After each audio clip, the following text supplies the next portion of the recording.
because we did our time change, how other folks in other countries who don't do time change, if they'll be able to keep track of where we are. I don't know. Is there less people or anything? Well, right now it's just you and me. Yeah. I mean, as far as listening or whatever.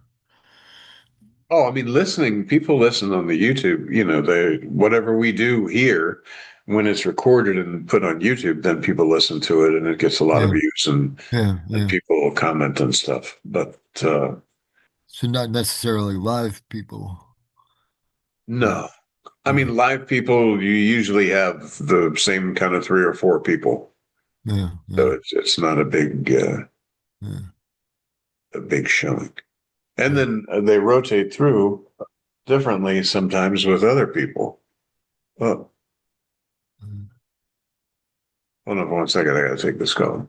Sure.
Okay, sorry about that. Yeah. Had to take that call. Uh, It's April 7th. I have to go in and have the battery in the pacemaker is now 9 years old, so it needs to no. be replaced. So the little unit, they have to unplug and replug and do that. And that's April No. 7th. So the No. person who's driving me back and forth just wanted to get some No. details. And I couldn't just blow them off because I just asked Yeah. them today, oh, please, please, please help me. So Yeah. Yeah. I have an electronic device in my body too for my lower back. It's like it's called a spinal stimulator connected to along your spine. It helps a fair amount. does it give like shocks and stuff? No, you don't feel it at all. Okay. At all. It's not like a TENS unit or anything like that.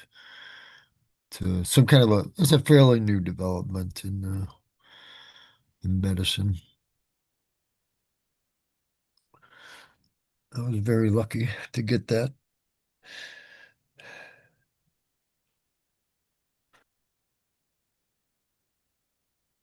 Jaguru Patrick.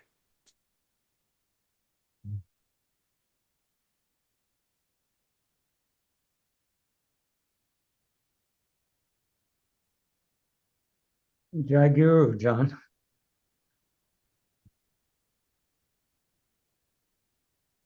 Yeah, I was in Nashik the year after you went. Oh, good, good. Yeah. Yeah. Was there in July for Maharaj's birthday and Guru Purnima.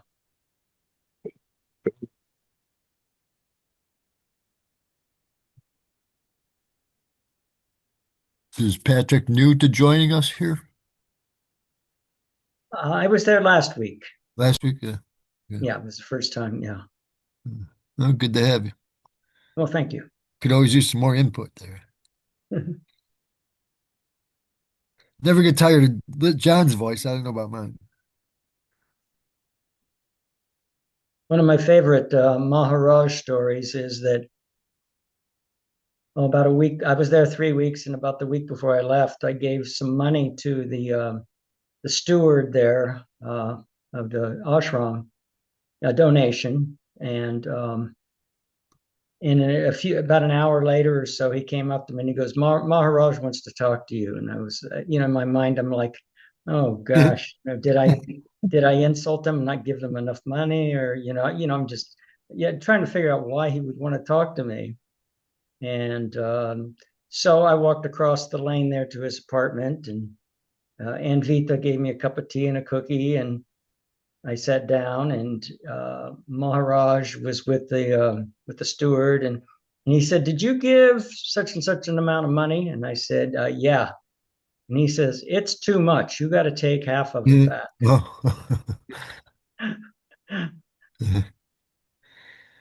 I was gonna say, why isn't he? Is he gonna double your money or give it back? What's that? I was thinking maybe he would double your money and give it back. Because when I tried to donate, when I went to see him, I wasn't allowed. Oh, yeah. No, it was just I just took back half the money because he Yeah, yeah, instructed me to do so. yeah, Yeah, but it flies in the face of so many of the money-oriented gurus around that yeah, everyone is kind of used to because they get all the publicity. yeah, And Yeah. I've used this story several times to just show people that there's authentic masters that are still yeah, around. yeah.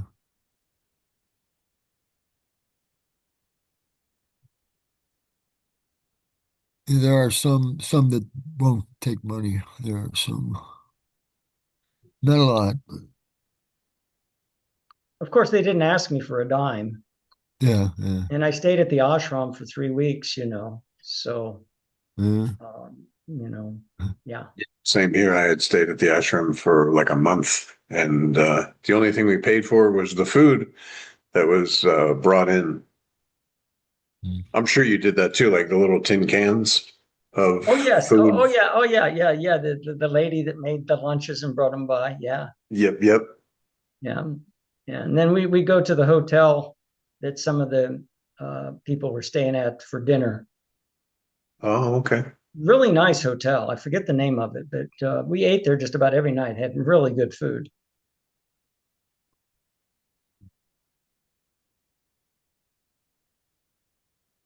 I avoided the the experience that you had there.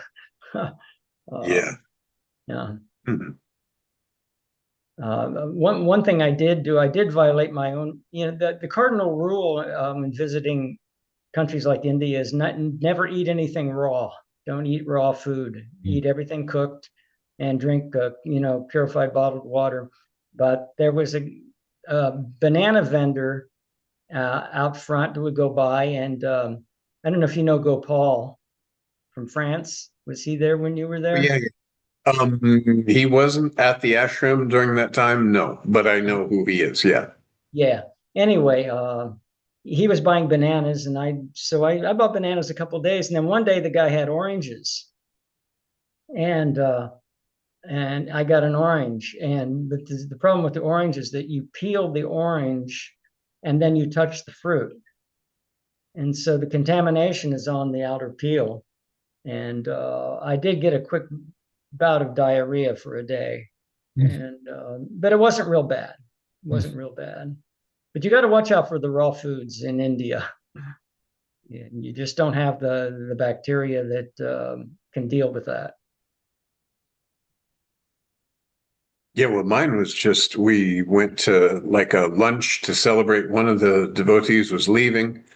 And I don't know what was wrong because the other people had eaten and they were fine, but I just got wiped out completely. Had to go to the hospital, and it was very terrible. Yeah, yeah.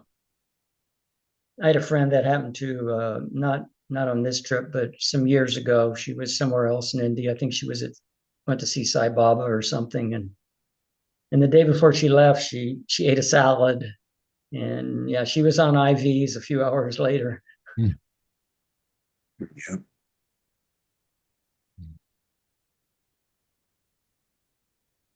All good lessons in the dream, though. indeed.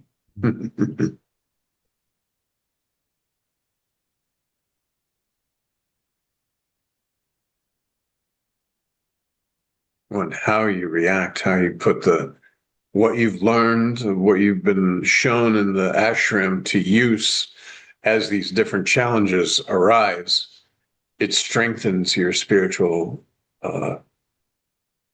you're giving yourself, like Maharaj says, you're not in little puddles, you're diving into the deep end. Yeah.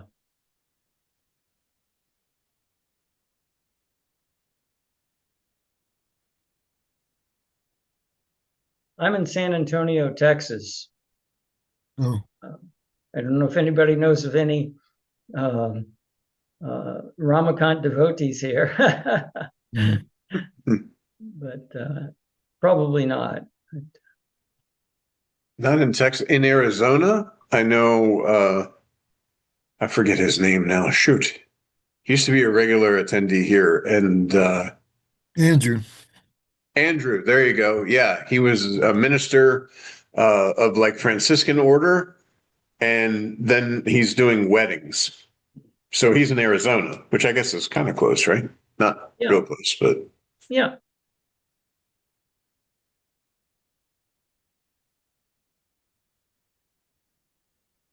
So much for your omniscience. You forgot Andrew's name. yeah, no, I mean, because like, the people Been a that, while. and even I Yeah. remember we had in the beginning, we had like the two ladies Yeah, yeah. and There were some other people. yeah, there was like Sandy and then the other Sandy.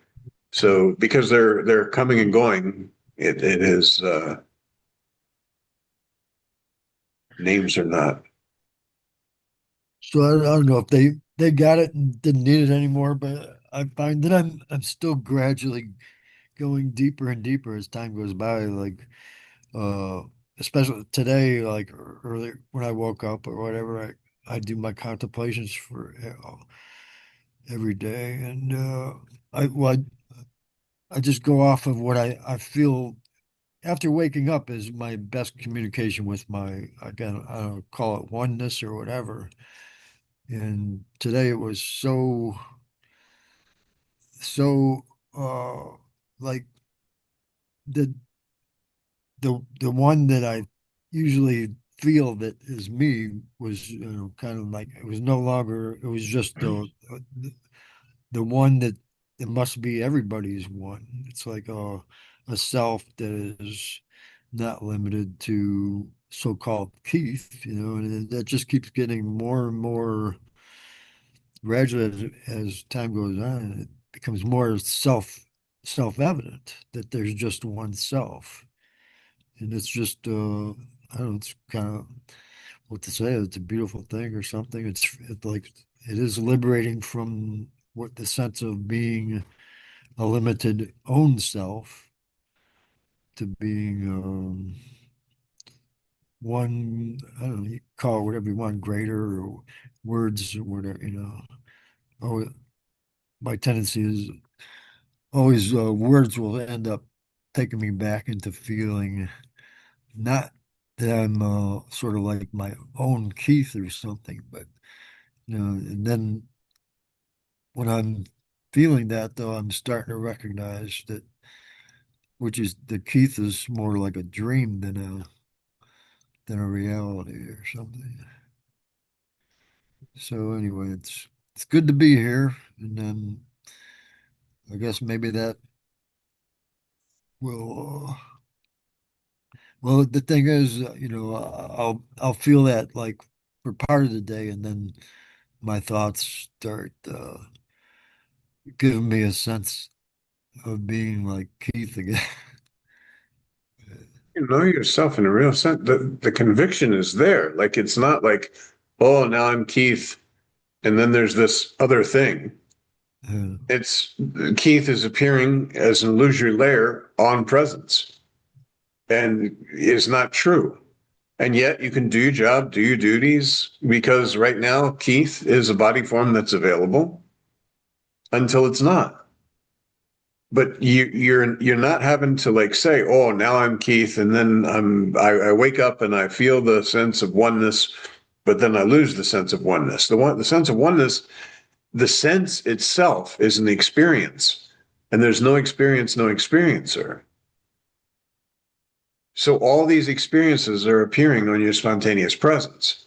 There's still some limitation going on there. So. No limitation. An appearance of limitation due to identification with the body form in the moment, performing some activity as I'm doing something. But even with that whole thought train, it's not true. You know this. It can be discarded.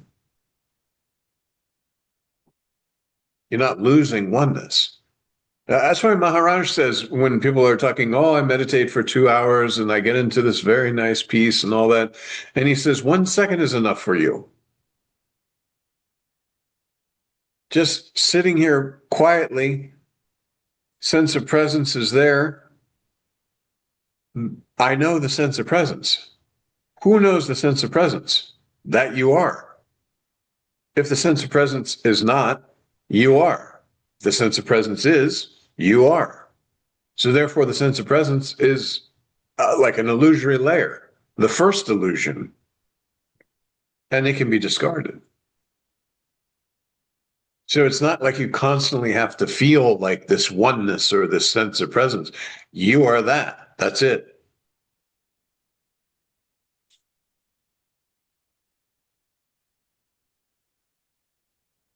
You say, oh, I don't feel like that in this moment, but that doesn't matter at all. Oh, wow. Yeah, my pacemaker's buzzing. Because the battery is like 0.3% or whatever. That's why I said April 7th. So as I'm talking, it went bzzz. It's kind of crazy. It's not going to run out of juice or quit working, is it? No. I asked about that. It'll continue to buzz down and it gets more and more and more buzzing, which kind of annoying. But like I told the lady, it's the same as if you had your phone in your pocket on vibrate. So it's just in your chest. So it's like having a cell phone in your chest that's on vibrate, and people call you a couple times a day.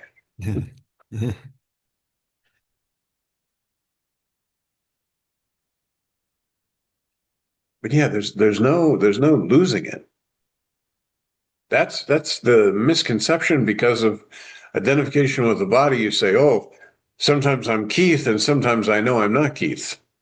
But just one experience of sense of presence, there's a knowing. The sense of presence came along with the body. I am not body. So I identify more with the sense of presence than I do with the body. And yet the sense of presence, whether it is or is not, I am. Because you're prior to the sense of presence without knowing yourself. The knowingness came along with the body. I exist.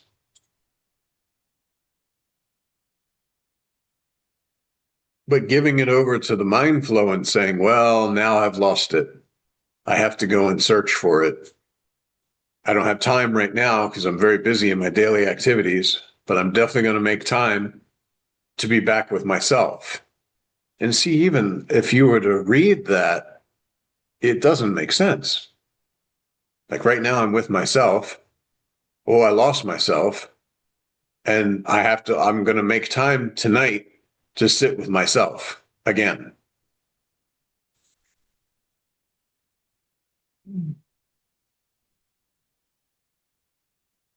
You are that. It's just hammering, but it's known. Jai Guru. Jai Guru. Jai Guru. Jai Guru. Hey, Renee. Manahar. Alan. Yeah.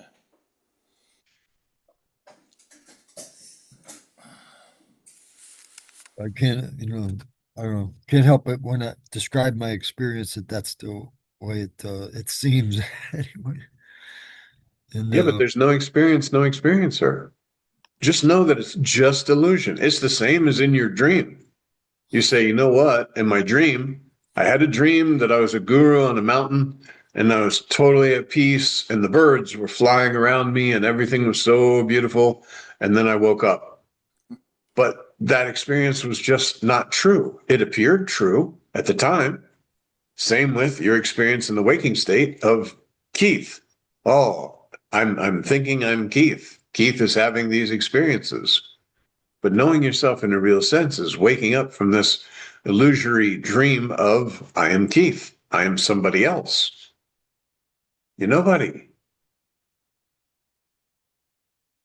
And then if you even try to defend it, you're like, no, no, no, no, I understand that. But, in my experience, I find this works best for me. Well, but then this is also more illusory layers and giving it to mind. Hey, mind, please help me figure out how to get rid of you. Sri Ramakant Maharaj talks about the thief being hired to catch the thief. And he's the thief. So it's not. It's the same as okay, you're walking and take one thorn to remove the other thorn, but then you have to throw both thorns out. You don't hold on to a thorn. And that's why mantra, so important. When you speak about like contemplating or thinking or going into the I am and trying to figure out, no, mantra. And it has to be kind of strict. Master says mantra. That's it. Oh, but I think I have a good way on my own that works for me. There is no me. The you that's trying to figure out a good way to work is non-existent. It's an illusory layer that the master has already said, please remove this illusory layer because that's what's gumming up the works. You believe yourself to be something separate and other. There is no individuality. So when you say something works for me, or I find this works for me, or I understand that I'm supposed to sit with mantra, yet I think I know I can do this also. That's why Maharaj, he gets a little irritated when people would come to the ashram and say, I don't like to meditate. Oh, what do you mean you don't like to meditate? You want to know yourself, correct? Master says, here's a mantra. Sit with your mantra. Mantra removes the illusory layers slowly, silently, and permanently. So the illusory layers are dissolved. The invisible listener, so that I am that. Not all these things, not all these thoughts, not in this world, not in this body. Nothing, nothing, nothing. Totally without any attribute.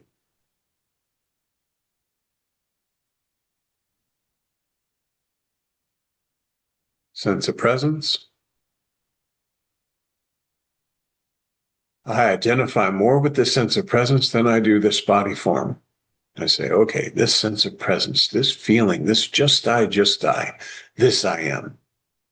And yet, after just some time, there's a knowingness whether presence is or is not I am. Presence has appeared to that you are. Whether it is there or not there, felt or not felt, the one to whom presence has appeared is. You have not appeared to yourself. You are the one to whom the sense of existence appears, and you say, I exist.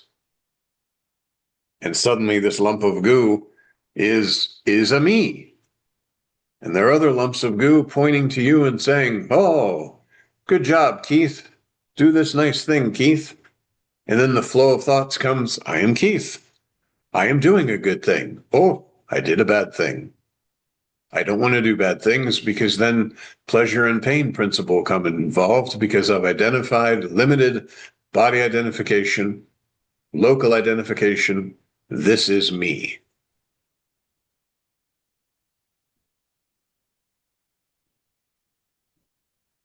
And then you say, okay, remove this me. But this me was never there in the first place. The me is a ghost. It's like, oh. And Sri Ramakant Maharaj talks about finding the I. Oh, is the I in the body? No. Okay, is the I the mind? No. I is the flow of thoughts? No. I is the great super consciousness? No. All these things can be known. You cannot know yourself because you are the knower. Anything you know is not you.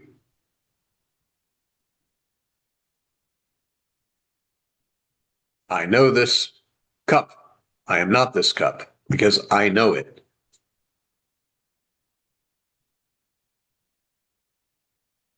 I know the sense of presence. I am not this sense of presence. I am prior to the sense of presence because as it appeared to that you are. And with this sense of presence comes the feeling I exist, comes the birth of this dualistic, illusory existence because I am now something. There are other somethings to see. And you say, oh, of course I'm doing things. I wake up in the morning, I'm brushing my teeth. Does that mean I'm not actually brushing my teeth? Well, the you that's brushing your teeth is within you, just as in a dream. In a dream, you can be brushing your teeth and wake up, and still the body needs to still have the teeth brushed because that was an appearance at the time with identification with the body form, which you are not.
This body, this body has ability to remember things, and then it makes the mind makes something out of the memories, and it seems like there's a personal Keith or no, Keith's own being rather than just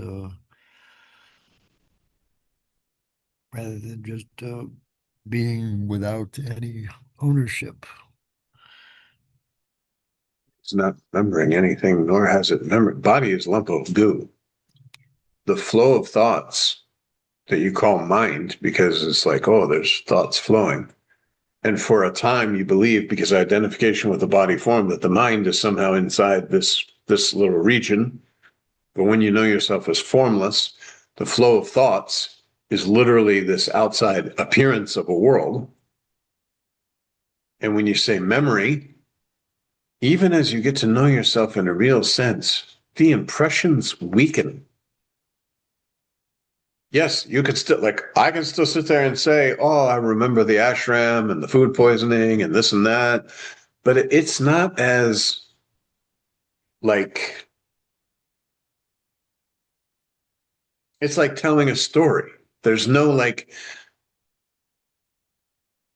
there's no experience of it or re-experiencing of something based on identification and saying, oh, this is my story. Last week you used the word looseness, or it's just Yeah, like clothes. yeah. And of course, the body's still, and you're still going to see a world. It's not like uh, you're all of this doesn't just disappear. You're like, oh, suddenly I know myself in a real sense, and it's just I'm now like traveling in space like a comet. But it does I feel don't. different. It It feels does what? it feels different though. Well, Like, because there's no pressure of being in a body form. mm, Like as you slowly, silently, and permanently remove these illusory concepts, they're not pressuring you into believing you're a limited body form. all right. So you can go through your day without having to worry about this clothing that you're wearing called Keith. Yeah. And yet somebody can say, hey, Keith, good to see you. And you're not like, oh, I am not Keith. I am more like space than this body. No, you say, hey, how you doing? It's just response. And that's why Maharaj says practical spirituality, because your day-to-day activities have nothing to do with your spirituality, have nothing to do with, you know yourself in a real sense. There's no birth, no death. There's no individuality.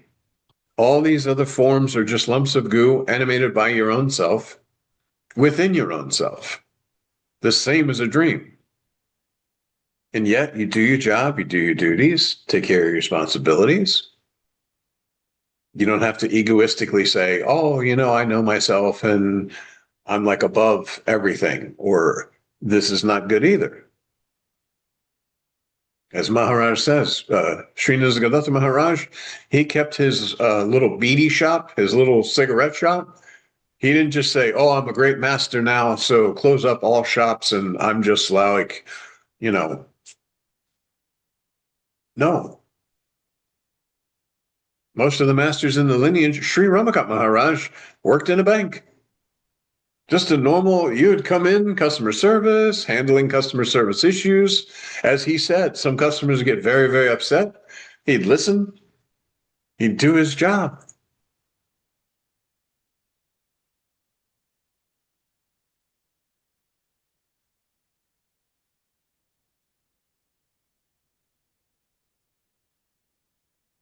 I've seen Sri Ramakant Maharaj at the ashram discussing bills and stuff that the contractors were doing for something in the ashram. And he wasn't like, you're walking around like, oh, I'm in the clouds and this is beneath me, this little bill thing, because I am that. No, just do your job, do your duties, be normal, be simple, be humble, be always with you. And don't give yourself away for every little illusory happening that seems to be happening that, of course, is nothing.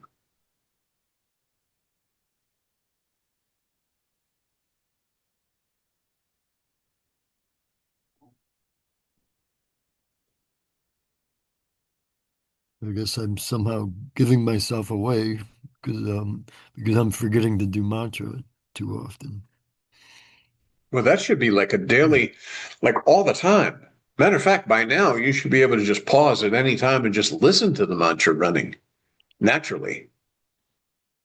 Breathing in and breathing out, breathing in and breathing out. I told you now in the morning when I go into the metro, I get in the car and I have no music because I used to do like bhajan and stuff sometimes in the car, but I do that now only on the metro on the way in doing the readings. But in the car, it's just mantra. And as you're driving, you're not experiencing a commute driving into the metro. You just, concentrated on mantra. Then when I get to the metro, it's like, thank you, master. I woke up on time. Yay. Thank you. I'm here at the metro. I have a roof over my head. I have clothes. I have food. I'm driving my car. Thank you. Thank you. Thank you. And most of all, thank you for introducing to the selfless self. And that's why master is so important, because like prior to seeing Maharaj, there was a sense of presence. It was very nice. I could like drop into it, so to speak.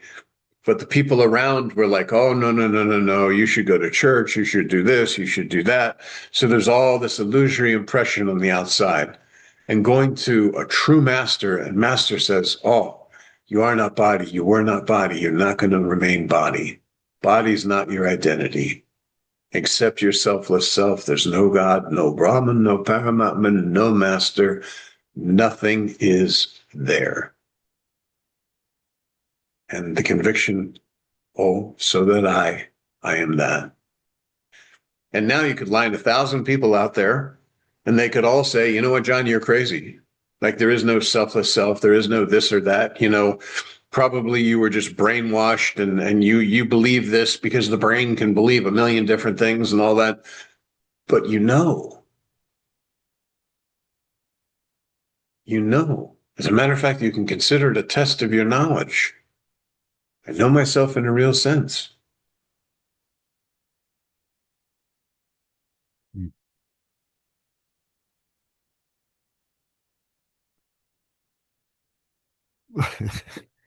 It's like I said, sometimes it seems like I know, but then I forget, you know. But there's no forgetting, no remembering. You're formless. How are you going to forget yourself? Well, because the thoughts take over identification. They uh, cover up the. But they're not actually covering. And remember, underneath the ash, fire is burning bright. Whether ash is there or not, fire burning bright. You are that. You cannot not be that. Even if you wanted to say, oh, you know what? I'm Keith. I'm not that. You cannot. But sometimes it's clear, and other times I forget. But see, there's no forgetting. Forget this idea of forgetting. Because it's not true. It's concept. Instead of having the concept of I'm forgetting, why not have the concept I'm remaining with my selfless self? Both are concepts, Well, and one. But I'll forget the one, the one I want. Just, Well, okay. I see what you're saying, though. Yeah, that's a And good idea. Replace. anytime the illusory identity starts to churn, mantra. Yeah. Mantra is the eraser. Slowly, silently, permanently. Or as Maharaj uses the example of a broom. You open the door, leaves blow into your house. You broom them out. Okay. Oh my gosh, I'm overwhelmed with the feeling that I'm Keith. Mantra. Because mind is busy with mantra, it can't go around playing with other things. Yeah.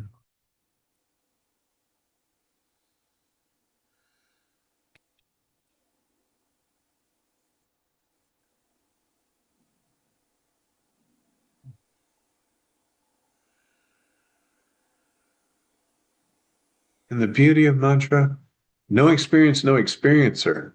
You see this on the other side of the quote experience. This thing I seemingly went through, but I did not take the touch. Therefore, was it an experience? Because there was no experiencer. Mm. And that's where scenes appear and disappear. And it's like channel surfing. Okay, this scene's here, fully into it. Change the channel, new scene. Okay, new scene.